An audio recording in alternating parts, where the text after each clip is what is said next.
یہاں ذکر کرتا ہوں۔ حضرت خدیجہ کا انتقال ہو چکا تھا۔ حضرت فاطمہ حضرت خدیجہ کے بطن سے رضی اللہ عنہما، حضرت عائشہ حضور کے عقد میں آ چکی تھی۔ ازواج مطہرات دن کو اکٹھی ہو کے بیٹھ جاتی تھی اور مسائل کی گفتگو ہوتی، سیکھتی سکھاتی، دین کی بات کرتی، اور یہ ان کا شغل ہوتا۔ بات چل رہی تھی کہ نبی کی ہر بیوی اپنے خصوصیت سی سب نے بیان کی۔ حضرت عائشہ نے ایک خصوصیت اپنی یہ بتائی کہ حضور نے جب باقی ازواج سے نکاح کیا ان میں سے کوئی بھی کنواری نہیں تھی۔ حضور کے نکاح میں کوئی خاتون کنواری نہیں آئی۔ یہ میری خصوصیت ہے، میں حضور کے نکاح میں کنواری آئی ہوں۔ جب آپ نے مجھ سے نکاح کیا میں کنواری۔ حضرت فاطمہ کے کانوں میں یہ بات پڑی۔ حضرت فاطمہ نے کہا اماں جان میری ماں خدیجہ نہیں ہے، اگر اجازت ہو تو اپنی ماں کی خصوصیت میں بتا دوں، بتائیے۔ حضرت فاطمہ نے کہا جب ماں عائشہ حضور کے نکاح میں آئی یہ کنواری تھی، اور جب میری ماں خدیجہ حضور کے نکاح میں آئی اس وقت میرے حضور کنوارے تھے، اس وقت میرے نبی کنوارے، میرے پیغمبر کنوارے تھے۔ حضرت عائشہ کی خصوصیت یہ ہے وہ حضور کے نکاح میں کنواری آئی۔ حضرت عائشہ کی خصوصیت یہ ہے انہوں نے جبرائیل کو اصلی شکل میں دیکھا۔ حضرت عائشہ کی خصوصیت یہ ہے انہیں رب کے سلام آئے۔ حضرت عائشہ کی خصوصیت یہ ہے ان کے بستر پہ قرآن اترا۔ حضرت عائشہ کی خصوصیت یہ ہے کہ وہ خواتین میں حضور کو سب سے زیادہ محبوبہ تھی۔ حضرت عائشہ کی خصوصیت یہ ہے وہ اس ہستی کی بیٹی تھی کہ مردوں میں محمد کو اس سے زیادہ کوئی محبوب نہیں، سب سے زیادہ محبوب حضرت صدیق اکبر رضی اللہ تعالی عنہ تھے۔ حضرت عائشہ کی ایک خصوصیت یہ ہے کہ جب حضور اپنی بیویوں کی باری مقرر کرتے ہیں تو حضرت عائشہ کہتی ہیں ہر ایک کے گھر میں حضور کی باری ایک، میرے گھر میں آپ کی باری 2 دن ہوتی تھی۔ جب حضور اس دنیا سے رخصت ہوئے آپ کا سر میری گود میں تھا، اور جب حضور رخصت ہو گئے تو پھر آپ میرے حجرے میں جہاں انتقال فرمایا وہاں سے باہر نہیں لے جائے گئے بلکہ حجرہ میں ہی آپ کی تدفین ہوئی۔ اللہ نے جنت کو ہی حضرت عائشہ کے حجرے میں بھیجا۔ کون عائشہ؟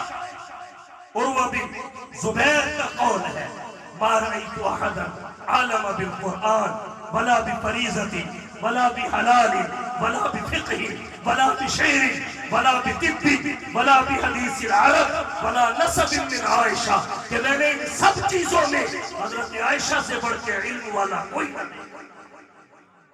امام سعدی رحمہ اللہ کا قول ہے، علامہ محمد بن سعد نے طبقات ابن سعد میں ذکر کیا لو جمع علم الناس كلهم ثم علم ازواج النبی فكانت عائشہ وسعهم علما، اگر سب لوگوں کا علم جمع کر لیا جائے پھر ازواج مطہرات کا علم بھی جمع کر لیا جائے فكانت عائشہ وسعهم علما، حضرت عائشہ کا علم پھر بھی زیادہ۔ حضرت عائشہ کا علم کیا؟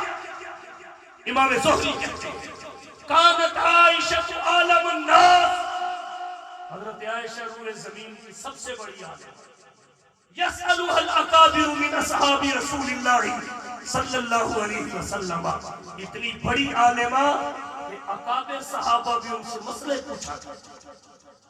فصاحت و بلاغت کا عالم، ترمذی موسیٰ بن طلحہ کا قول ہے ما رأیت افصح من عائشہ، میں نے حضرت عائشہ سے بڑھ کے فصیح کوئی نہ پڑھا، حضرت عائشہ سے بڑھ کے فصیح کوئی نہ۔ قرآن کریم میں آپ کی برات نازل ہوئی، سورۃ النور کی 17 آیات آپ کی برات میں اللہ نے نازل فرمائی۔ اور اگر دوسری طرف دیکھیں حضرت حسن اور حسین اور ان کے ابوین کی شان کو، تو حضرت فاطمہ الزہرا رضی اللہ تعالی عنہا کی شان یہ ہے کہ نبی کی نسل نبی کی نرینہ اولاد سے نہیں چلی، نبی کی بیٹی فاطمہ الزہرا سے چلی ہے۔ نبی کی نرینہ اولاد بلوغت سے پہلے ایک ایک کر کے اللہ نے بلا لی، اپنے پاس اٹھا لی، اور اس وجہ سے کہ اللہ کے نبی صلی اللہ علیہ وسلم کی اولاد نبی کی ختم نبوت کے پیش نظر بلوغت سے پہلے اللہ نے اپنے پاس بلانا مناسب سمجھی۔ اگر اللہ کے نبی کی نرینہ اولاد زندہ رہتی، حیات رہتی، بالغ ہوتی، نبوت عطا نہ ہوتی، تو آپ کی شایان شان نہیں تھا۔ ابراہیم کے بیٹے اسماعیل زندہ رہے، نبوت مل جائے، داؤد کے بیٹے سلیمان زندہ رہے، نبوت مل جائے، یوسف کے بیٹے یعقوب زندہ رہے، بالغ ہو، نبوت مل جائے، محمد کے بیٹے بالغ ہو، نبوت نہ ملے، نبی کی شایان شان نہیں، اور اگر نبوت دے دی جائے تو پھر آپ نبی ہوں گے آخری نہیں، آپ کے پاس نبوت ہوگی ختم نبوت نہیں۔ حالانکہ ختم نبوت کا تاج نبوت کے تاج سے بلند و بالا ہے، نبی سارے ہیں، آخری نبی محمد مصطفیٰ ہے، نبوت سب کے پاس ہے، ختم نبوت فقط محمد مصطفیٰ کے پاس ہے۔ اس حکمت کے تحت نرینہ اولاد ایک ایک کر کے بلا لی گئی بلوغت سے پہلے۔ روحانی اولاد اتنی کثرت سے عطا کہ دنیا کے کسی خطے میں چلے جاؤ محمد کا کلمہ پڑھنے والے نظر آئیں گے۔ اِنَّا أَعْطَيْنَاكَ الْكَوْثَرَ حبیب نرینہ اولاد کا لے لینا حکمت کے تحت تھا، اور کوثر کی شکل میں کثرت اولاد عطا کر دینا یہ تجھ سے محبت کے تحت۔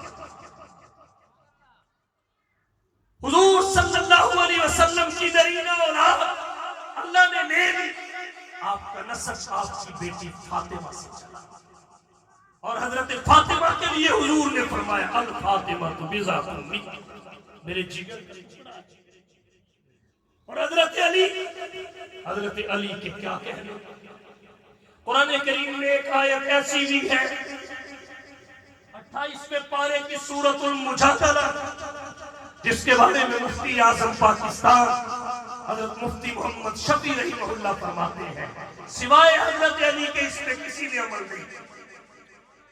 یا ایھا الذین آمنوا اذا ناجیتم الرسول فقدموا بین یدی نجواکم صدقہ ذلک خیر لکم واطہر فإن لم تجدوا فإن اللہ غفور رحیم۔ جنہیں نبی نے فتح کا جھنڈا دیا، کون؟ علی، جنہیں نبی نے امت کا سب سے بڑا قاضی قرار دیا، کون؟ علی، جو خلفائے ثلاثہ کے زمانے خلافت میں وزیر و مشیر رہے۔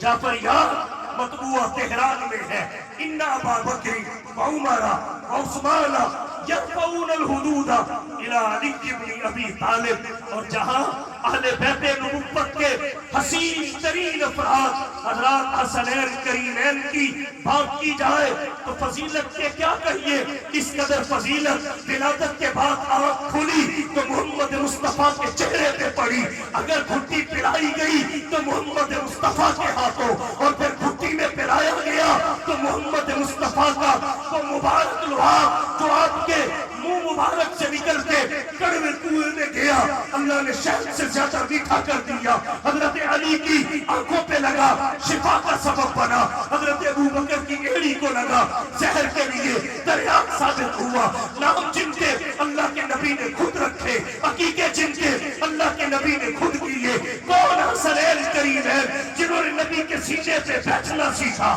نبی کی انگلی پکڑ کے چلنا سیکھا، کون حسنین کریمین جنہیں اللہ کے نبی آتے دیکھ کے جب گرتے ہوئے دیکھے تو خطبہ روک دے، کون حسنین کہ اگر نبی کی پشت پہ سوار ہو نبی سجدہ لمبا کر دے، کون حسنین کریمین جنہیں جنتی نوجوانوں کا سردار قرار دیا، کون حسنین کریمین جنہیں اللہ کے نبی نے اپنا پھول قرار دیا۔ تو حضرات حسنین کریمین محمد مصطفیٰ کے اہل بیت کے وہ مقدس نفوس اور افراد ہیں کہ امت جن کی شان اور مرتبے میں آج تک غلام ہے، آج تک غلام ہے۔ تو نبی کے اہل بیت خواہ ازواج مطہرات ہوں، یا بناتے طیبات یا ان کی نبی کے اہل بیت ہیں، اور ہماری عقیدت و محبت کیسے ہی مرکز ہے جیسے نبی کے اصحاب ہیں۔ اور ایک بات اور عرض کرتا ہوں، اہل بیت کی محبت کا تقاضا یہ کہ نبی کے صحابہ کو حجت مانا، معیار حق مانا، اسلام میں ان کی آئینی حیثیت کو تسلیم کیا جائے۔ اگر اہل بیت نبوت سے محبت ہوگی تو صحابہ کا انکار کبھی نہیں کرنے دے گی۔ 2-4 منٹ میں میں بات سمیٹتا ہوں، توجہ۔ اہل بیت رسول کی محبت کا تقاضا ہے کہ صحابہ کا احترام کیا جائے۔ آپ کہیں گے کیسے؟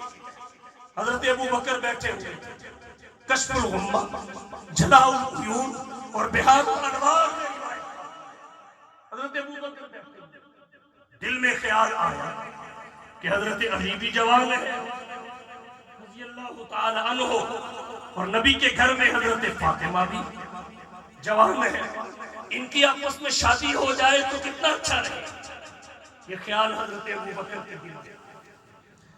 حضرت عمر کے پاس گئے، ان کے سامنے اظہار کیا، انہوں نے بھی اوکے اس سے اچھی اور کیا شکل ہو سکتی، تو کہا چلو پھر حضرت علی کے پاس چلتے ہیں، شیخین کریمین رضی اللہ عنہما حضرت علی کے پاس۔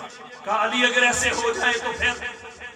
حضرت علی نے کہا یہ خیال میرے دل میں بھی کئی دفعہ آیا کہ نبی سے رشتہ اور حضرت فاطمہ کا ہاتھ مانگ لیا جائے، لیکن میری غربت آڑے آیا۔ میں یہ سوچتا ہوں کہ اگر اللہ کے نبی نے مہر کا مطالبہ کر لیا تو علی تو کہاں سے دے؟ یہ بڑی رکاوٹ ہے۔ حضرت ابو بکر نے کہا بس میرے ہوتے ہوئے، بس میرے ہوتے ہوئے چلو چلتے ہیں۔ اگر اللہ کے نبی نے مہر کا مطالبہ کیا تو ابو بکر اپنے مال میں سے جتنا مہر ہوگا سارا حضور کی خدمت میں پہنچے، اللہ کے رسول کو آنے کی غرض بتائی، حضور نے قبول فرما دی، اور پھر تاخیر نہیں ہوئی، قبول فرما دی۔ آپ نے فرمایا علی تیرے پاس ہے کیا؟ اللہ کے رسول کی فرمایا جاؤ اس میں سے زیرہ بیچاؤ۔ حضرت علی زیرہ بیچنے کے لیے نکلے، کچھ چیزیں تکوینیات میں سے ہوتی،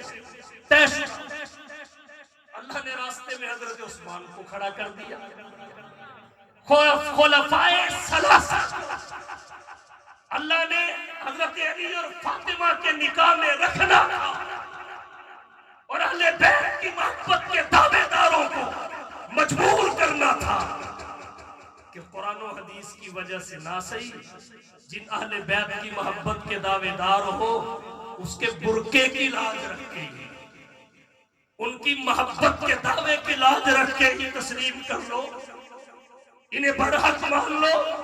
حضرت عثمان اللہ نے راستے میں کھڑے کر دی، علی کدھر جا رہے ہو؟ بڑے خوش لگ رہے ہو علی، بڑے خوش لگ رہے ہو؟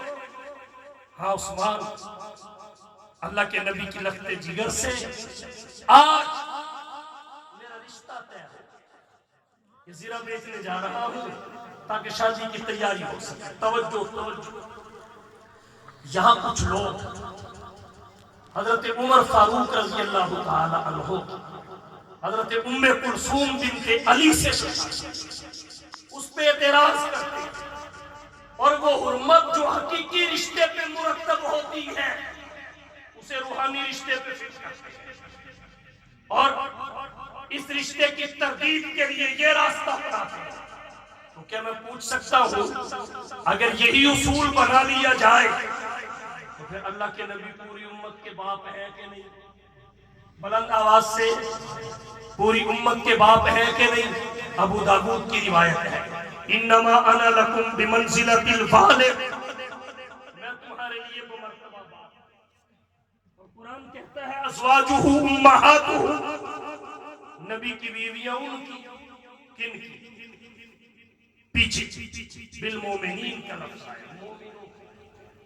نبی کی ازواج مومنوں کی مائیں، مومنوں کی مائیں، مومنوں کی ہیں، ہر کسی کی نہیں ہے۔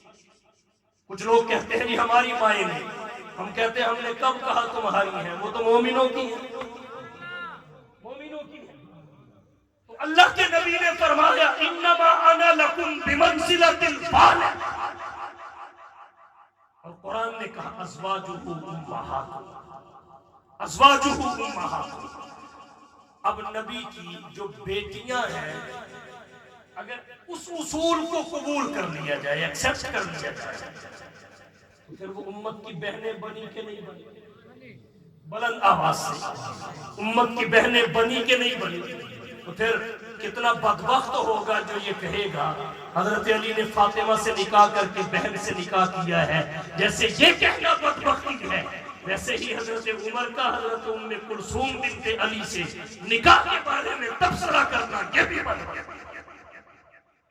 جو حرمت حقیقی رشتوں پہ مرتب ہوتی ہے اسے روحانی پہ فکر نہیں کیا جا سکتا۔ اگر ایک شاگرد اپنے استاد کی بیٹی سے نکاح کرے تو دنیا کہتی ہے استاد باپ ہوتا ہے، لیکن وہ روحانی باپ ہے، حقیقی باپ نہیں۔ اس رشتے پہ کوئی اعتراض نہیں۔ اگر حضرت علی کا نکاح محمد کی بیٹی سے ہو جائے تو کوئی اعتراض نہیں، حضرت عمر کا نکاح محمد کی نواسی سے ہو جائے تو بطری کے اولا اعتراض، بطری کے اولا اعتراض۔ میں نے سنا تھا ایک بدبخت کی گفتگو کو، تو اس نے ایسا ہیر پھیر اور دجل کیا کہ لوگ ماننے پہ مجبور ہو گئے، لیکن بات حقیقت سے ہٹی ہوئی ہے، علم اور بصیرت سے اس کا کوئی تعلق نہیں۔ تو عرض میں نے یہ کیا، حضرت عثمان نے پوچھا علی کدھر؟ یہ زرہ بیچنی ہے، میرا رشتہ اللہ کے نبی کی بیٹی سے طے ہو گیا، تیاری کر۔ حضرت عثمان نے پوچھا کتنے میں؟ کتنے میں؟ کہا یہ لو زرہ مجھے لے۔ جب مبیے پہ قبضہ ہو گیا تو پھر حضرت علی کو بطور ہدیہ واپس کر دی کہ مجاہد لڑنے والا بہادر، اس کے بغیر اچھا نہیں لگتا، اب یہ میری طرف سے ہدیہ۔ حضرت علی نے زرہ بھی لی، رقم بھی لی، خوشی خوشی نبی کی خدمت میں آئے۔ حضور نے جب دیکھا کہ پیسے بھی پیش کر دیے، زرہ بھی پاس ہے، پوچھا کیسے ہوا؟ بتایا۔ حضور نے ڈھیروں دعائیں دی، ڈھیروں دعائیں، اور پھر وہ رقم اللہ کے نبی نے حضرت ابوبکر کو پکڑا۔ جلاء العیون میں ہے، کشف الغمہ میں ہے، بہار الانوار میں ہے، شاپنگ پہ ذمہ داری حضرت ابوبکر کی ہے۔